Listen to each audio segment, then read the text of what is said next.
अल्हम्दुलिल्लाहि रब्बिल आलमीन वल आकिबतु लिल मुत्तकीन वल जन्नतु लिल मुमिनीन वस्सलातु वस्सलामु अला अशरफिल अंबिया वल मुरसलीन वअला आलिहि तय्यबीन ताहिरीन अल मासूमीन ला सियमा अलल मज़लूम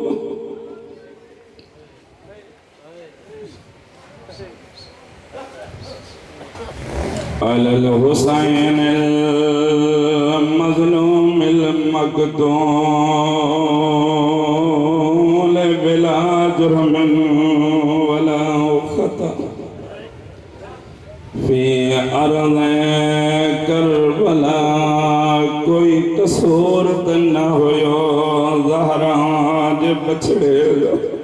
अल्लाह चवंदो रहियो मूंखे छो त मारियो चवंदा रहिया असांखे दुनिया जी लालच ज़हरा जो बछड़ो चए तो मां ज़हरा जो ग़रीब अल्लाह अल्लाह अकबर अज़ादारी कबूल हुसैन जा दादारो 5 मिनट हुसैन जी इन मज़लूमी जा उहो ग़रीब जॾहिं मदीने में वसंदो हुयो रुगो एतिरो चई अम्मा असांजा लिबास कोन्हनि जिब्राइल लिबास खणी आयो उन भेण ते कीअं गुज़री हूंदी ओ जंहिंजी लाश ते आई न क़ीमती लिबास न कोई कफन ओ जॾहिं भाउ जी लाश ते आई हुसैन फरमाए थी मुंहिंजा अल्लाह ही मुंहिंजो उहो हुसैन ओ जेको जंहिंजो लिबास जन्नत मां ईंदो हुयो अल्लाहु अकबर ओ जॾहिं भेण बदल तन सां भाउ जी लाश ते आई हुसैन फरमाए थी मुंहिंजा ग़रीब भाउ ओ तूं अखबार ज़िबा कराए सुतो पियो आहे तूं कासिम ज़िबा कराए सुतो पियो आहे अब्बास जा बाज़ू कलम कराए सुतो पियो आहे ज़रा भेण ॾे निगाह कर ओ मां उहा भेण जंहिंजे पर्दे ते लाइ अब्बास चवंदो पखियुनि खे कोई ॿाहिरि न अचे मुंहिंजी ज़ैनब थी अचे ओ ज़रा निगाह कर जो मुंहिंजे सर ते रिदा न थिए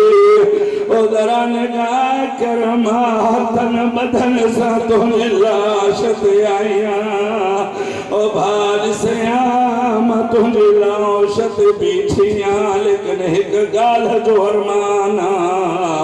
ही मुसलमान मुझे तुझी लाश ते रोइण नथा ॾियनि ओ मां ज़ैनब वैण कयां त कीअं कयां मां शाम थी वञा भाउ ख़ुदा हाफ़िज़ी कई हूंदी लेकिन आई सैन उन दरबार में शबीर जा दादारो मां उहा दरबार ॾिसी आहियो शाम जी ओ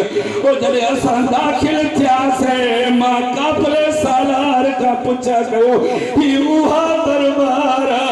जिथे मुझे मुर्शिद ज़ादी आई यकीन कंदो एडी सोढ़ी दरबार एडी सोढ़ी बाज़ार ओ जहां बाज़ार में कोई शरीफ गुज़री न थो सके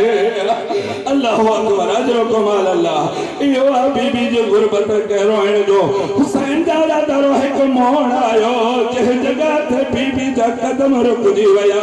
सजाद का पुछा कई सजाद आगी कहिड़ी जगह मौला फरमाए थो मुंहिंजी पुपी पाबे साहे रिवायत जुमला थी चवे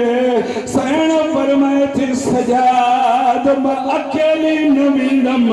पुपी अम्मा तो कहजो इंतजार थई सैन फरमाए थी 19 रमजान जी रात बाबा मुसबा जो कयो ओ बचड़ी घबराए जाना ओ बाबे साथ में अली लई ओ मो बाबा जो इंतजार थी कया हुसैन दादा दारो कुछ वक्त गुजरियो अली मौला ते निगाह पेस फौरन पीपे ने निगाह कई कहवट कई फाटल छा